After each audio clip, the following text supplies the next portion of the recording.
Tonight, an all-new I-Team investigation. Where is FEMA? It has been 10 days since Hurricane Matthew hit our coastline, devastating our beaches, our roads, and hundreds of people's homes. And now, desperate families are turning to the I-Team for help. I-Team investigator Lindsay Gardner is here after taking their questions to a disaster expert and to FEMA itself. Lindsay?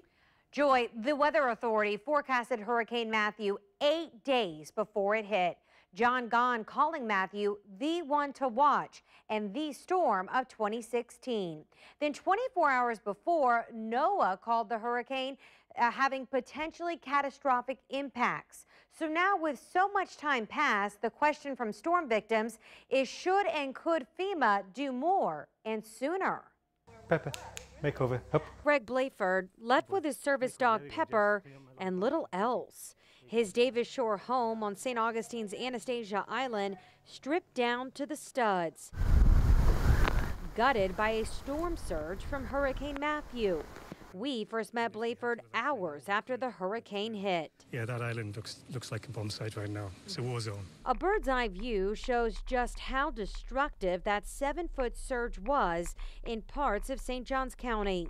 People's life stories now in shambles, littering the once pristine neighborhood. Debris piled so high it is taller than almost any person coming through. And I'm sleeping over there because there's looters being around, so that's where I'm sleeping in my tent. Blayford now camping in his backyard while both he and Pepper wait on FEMA and insurance adjusters. Yeah, we'd love help. Please. Right around the corner, Cheryl Briggs is fed up. Other than the National Guard, there hasn't really been any help. I mean, FEMA, nobody's come. Briggs says she's only seen city workers and volunteers out offering to help so far. This is pretty much our whole house, but now we're at a standstill. We have no idea what to do next. I haven't seen FEMA. I haven't seen them. One street over, Amy Arno's home was flooded with stormwater and raw sewage. I lost my home. I lost 15 years of everything I had. We both had to wear masks to even enter her house. Oh my gosh, the smell. Living directly across from Arno is St. Augustine City Manager John Regan.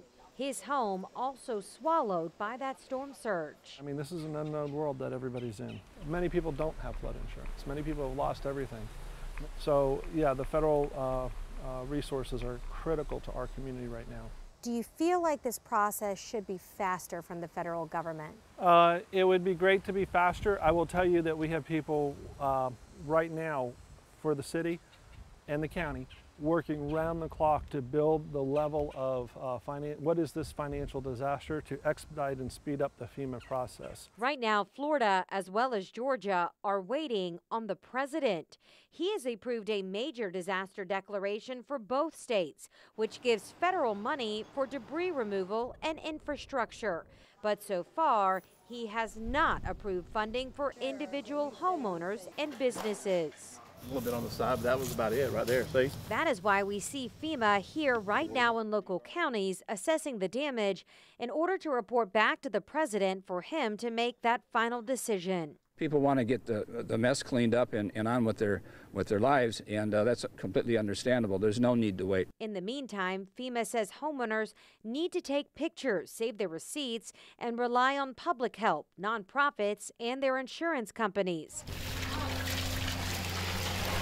A maddening waiting process, and one a disaster relief expert says needs improvement. What can we do? I think that the answer is that you go to your lawmakers, you go to your local officials, you inundate City Hall, you get your mayors and your county officials to make sure they've made those applications for individual assistance programs. You would think that you could immediately apply online, and if, say, you had no roof on your home, you would think that you could get emergency assistance within days and get the repair money you need in order to start to effectuate those repairs. Who was FEMA, SBA, and the state? If the president does greenlight individual funding, homeowners will still have to apply and hand over that needed paperwork as proof to qualify, with not knowing how long it will be until they receive any relief. You know, you're trying to deal with all this emotional trauma, and then you have the insurance company saying you're not covered. when you are covered. So it's very, very stressful. And adding to the FEMA confusion all across our area is a message that our viewers are getting when they go to FEMA's own website. After hearing the state of Florida or Georgia have been declared a disaster, many are going online to file a claim for their home or business. But because the president has not approved that individual assistance, viewers are instead getting a message that says no disaster declared when they're plugging in their home addresses. Now, that message does not mean that you will not get assistance if and when that funding is approved. And of course, over the weekend, Senator Marco Rubio called on the president to immediately approve this individual funding from FEMA after touring Davis Shores and seeing the damage for himself firsthand. So in the meantime, Lindsay, what are people supposed to do during this waiting game? So we asked our disaster expert, Scott Major, and he told us really folks need to skip the online process altogether. He says instead you need to call FEMA directly or print out the forms and then mail them in. He says this will get you on a preliminary claim list if that individual funding is approved. Now we have all that information for you right now on news4jax.com. Just look for the story on the homepage. And he also said folks may have to end up hiring an attorney.